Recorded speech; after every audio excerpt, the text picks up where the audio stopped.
গত বছরের ডিসেম্বরে দ্বিতীয়বারের মতো মা হয়েছেন অভিনেত্রী কোয়েল মল্লিক।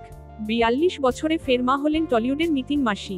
এবার কন্যা সন্তানের জন্ম দিয়েছেন অভিনেত্রী।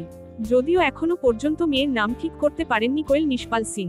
তাদের ছেলে কবির বোনকে আদর করে ডাকছে পুচকি বলে।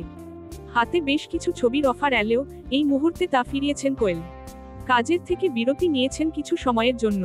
জানুয়ারি আর ফেব্রুয়ারি মাসে কোনোরকম কাজ রাখতে চাননি অভিনেত্রী। মাতৃত্ব ছুটিয়ে উপভোগ করছেন তিনি। কোয়েল মল্লিক নিয়মানুবর্তিতা মেনে চলতে পছন্দ করেন।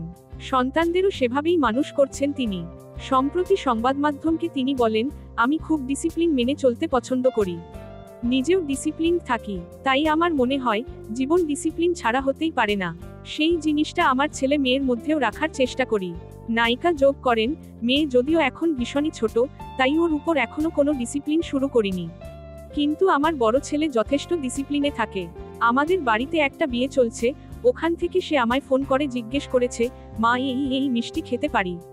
আমার কথা কতটা শুনবে জানি না, কিন্তু ও যে আমায় প্রশ্ন করেছে তাতেই আমি উচ্ছ্বসিত। গ্ল্যামার দুনিয়ায় থাকলেও বিতর্ক ছুঁতে পারেনি কোয়েলকে। অন্যান্য নায়িকাদের থেকে তিনি অনেকটাই আলাদা। 2013 সালের ফেব্রুয়ারি মাসে প্রযোজক নিষ্পাল সিং রানের সঙ্গে বিয়ে করেন টলি নায়িকা। বিয়ের 7 বছর পর 2020 সালে তারকা জুটির জীবনে আসে তাদের পুত্র সন্তান। কবিরের বয়স এখন প্রায় 5 বছর। এরপর গত বছরের শেষে দ্বিতীয় সন্তানের জন্ম দেন রঞ্জিত কন্যা।